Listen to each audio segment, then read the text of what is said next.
guys, welcome back to Hoarder's Hut. On this episode, we're going to be going over the July No Spend Challenge. If you are new to my channel, thank you so much for stopping by and checking me out. I'm a hoarder, and I conceal my identity by putting the sunglasses on and the phone in front of my face, because I'm still feeling a little too, vulnerable to admit to the world who I am, and here's all my messes. But no, on this episode, I'm going to be showing you my new bullet journal entry for my July No Spend Challenge. And I'm also going to show you how I did in June. And at first, I really wasn't going to do no spend challenges in the summertime, because in the winter, when I go full on hard and strict on those no spend challenges, I'm saving that money to do all the fun stuff with the family in summer.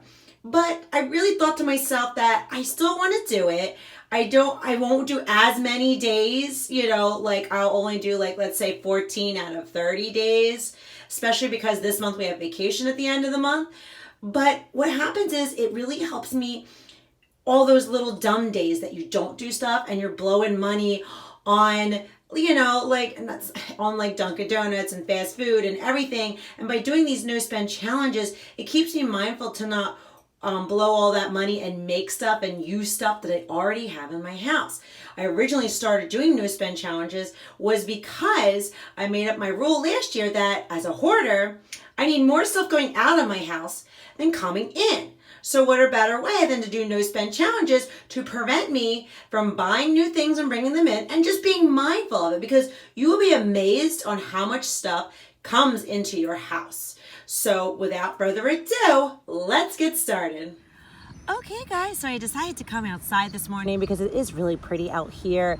It's a little cloudy, but I mean, I love being outside. I just love summer. But anyway, here is my bullet journal entry for my June No Spend Challenge. And in case this is the first time you're ever seeing me do one of these, this is how I kind of lay it out. So you see these colored days. These are the days that I spent absolutely no money. No money was spent.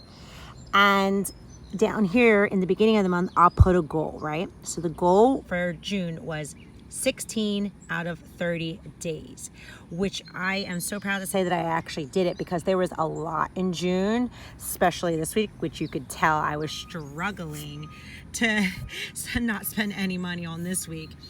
But I'm proud to say that I actually made it. So I just got the 16 out of 30 days by doing this. And right here are also my rules.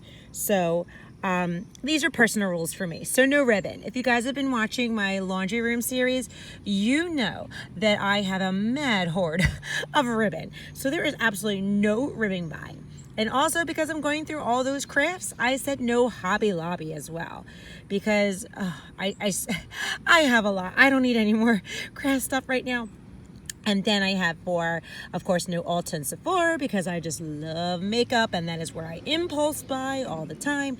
And then bringing lunch to work, because my gosh, you spend a lot of money if you go out to lunch all the time. Like where I'm at, there's Wawa, right? And you know where I live after I say Wawa.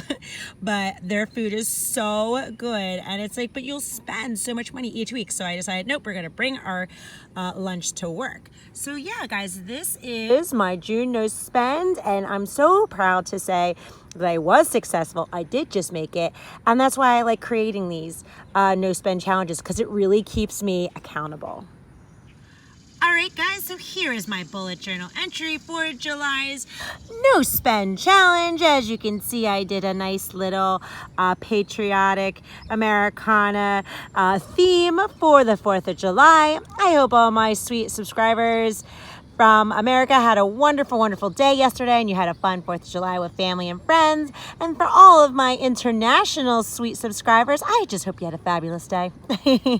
So yeah, here we go. So as you can see, on the 2nd and the 3rd, I colored them in because I spent absolutely no money.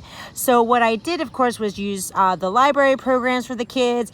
We're using things from the hoarded laundry room, so I'm not buying new toys. We're using all that stuff up first. And of course, we belong to the pool, which was paid with our tax return, so we'll go to the pool and bring our own food. So yeah, this is what I have going. So my goal for this month was 14 out of 31 days. So this definitely is one of my lowest goals. Normally I do a little more days than 14, but because I am in summer and our vacation week is this week, obviously we're going to spend money. And like I said, I go stricter in the winter, not only because I do save money for summer, but I forgot to add that I was paying off debt as well. I was really going heavy on paying off debt. But when it comes to summer and the great weather, well, that's when I really want to do fun things with the family. And of course, I'm picking more frugal and fun things, but there's going to be days where I can't really avoid it. But that's okay. It's still going to count for 14 out of 31 days that I spend absolutely no money. That's still a big difference because on our day-to-day life, if I don't track this, it's very easy for me to spend money on things I don't think about. When I said the dumb things, like when you run and you grab something really quick from the store, or when you hey guys, so sorry I had to cut out like that. It's just my neighbor across the street was getting into his car and he was talking so loudly and you heard him in the background. So yeah, what I was talking about was the reason why I love creating these no spend challenges is because it keeps me accountable. Because I used to always go into my trigger stores and impulse buy, or even if I was going, anywhere for a regular errand, I would impulse buy. So by creating this no spend challenge, what it does is it kept me accountable for not doing that. So there was certain days of the week that I knew that I wasn't going to spend any money, and I would plan for those days to spend no money. And in the process, by doing this for almost a year, it has stopped us from living paycheck to paycheck. I can honestly say that now we don't live paycheck to paycheck anymore. By doing this, just by doing these simple no spend challenges and using what I already have, because you'd be amazed how much money, after I started budgeting, I was amazed how much money I was just blowing on dumb little things that weren't important, or impulse buys that you now see me, in my laundry room and other places. Now I'm just giving it away. So that was why I was so happy that I created this and I started doing this, because it made such a difference in my life. So let's go down to the rules. So here's the rules that I made for myself for this month. So again, is bring lunch to work. I think that's going to be a very common one from now on, from each no spend challenge from month to month, because it would be amazed how much money I would spend at work, going to Wawa for lunch, and spending about normally like $5 to $10 a day, but that adds up so quickly when I have so much food at home and I can just bring a lunch. It's silly. And then no new shoes. Yes. So I did no new shoes because I tend to, this is our vacation week right here, right? So normally we go to the shore. So when I'm at the shore, I always buy myself a new pair of Havaiana flip-flops every year. That's my treat. I'm not sponsored by Havaiana. Trust me, they're not paying me a dime to say this. I've just worn those flip-flops since, oh my God, the past 15 years. I've loved them because they don't give me blisters or anything, and they're super cute. So when I go to the shore, I treat myself to a pair. But guess what happened? I got a belated birthday present from my cousin who's up from South America. And guess what she gave me for a birthday present? A pair of Havaiana flip-flops. So I am not going to buy any new shoes on that vacation. And of course, I'm going to do no new craft supplies, because we all know that in that laundry room, I have so much craft supplies. There is no reason for me to buy any. And then on the bottom is no jewelry, which again, when I like to go on vacation down the shore or wherever we travel, I tend to really enjoy buying myself a new piece of costume jewelry, which I have enough.